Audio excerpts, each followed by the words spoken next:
আসসালামু আলাইকুম প্রিয় কলিজার ভাইয়েরা। আমরা মালদার লোড দিতেছি।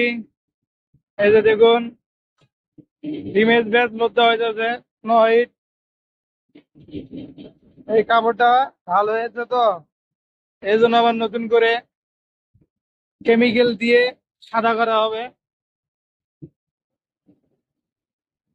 এই যে কিভাবে আমরা শুকাই মালটা দেখুন, সুন্দরভাবে করতেছে কাম। হাবিব ভাই অলরাউন্ডার, সব কিছু ভালোই পারে।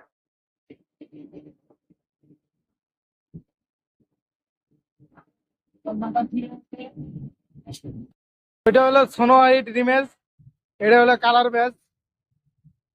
এটা এটা আবার উঠানো হয়েছে মেশিনে, এটা আবার ডাইং হবে। এগুলো রিপ কাপড় তো, একটু ম্যাচিং হয় নাই আর কি, লাইট হয়েছে শেড, এই জন্য আবারও উঠানো হইতেছে। আপনারা দেখুন কাপড়ের গিরো কিভাবে দেওয়া হয়। এগুলো কিন্তু গিরো সাধারণ কোনো গিরোর মতো না, এগুলো গিরো গুলো অনেক সিস্টেম। দেখুন আপনারা ভালো করে একটু দেখাই, এই গিরো গুলো একবারে ফুল সিস্টেম হয়ে যায়। দেখুন কি সিস্টেমে গিরোটা দেয়। এই যে, আমার বড় ভাই গিরো দিতেছে। দেখুন গিরোটা একেবারে অটোমেটিক ফুলের মতো দেখা যায়। এই যে আপনারা একটু ভালো করে দেখুন, এই দেখুন কত সুন্দর, একবারে অবিকল ফুলের মতো দেখতে। এগুলো কিন্তু সাধারণ কোনো গিরো না, এগুলো গিরোটা অন্য সিস্টেম দেওয়া হয়।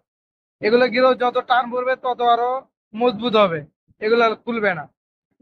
কাপড়ের গিরো মূলত এভাবে দেওয়া হয়, অন্যভাবে দিলে কাপড়ের গিট্টু খুলে যাবে। কারণ একটা কাপড় অনেকক্ষণ করে, প্রায় 8 ঘন্টা, 10 ঘন্টা, 12 ঘন্টা, 24 ঘন্টা পর্যন্ত কাপড় করে। কোন সময় কাপড়ের গিরো ছুটে যায় এটা বলা যায় না, এই জন্য এগুলো মজবুত ভাবে গিরো দেওয়া হয়। এই যে আবারও কাপড় লোড দেওয়া হইতেছে। এই যে দেখুন মাথা যাইতেছে মেশিনের ভিতরে। ভাইয়া মেশিনের লাইট তো জ্বালান না কেন? জ্বালান, ভেতরে কেউ দেখি, আমার দর্শক বন্ধুরা দেখবে।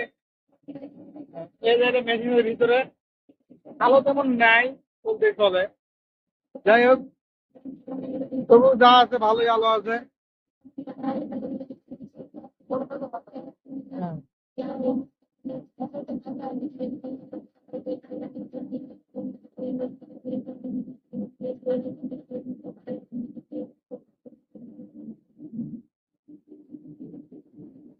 অসাধারণ।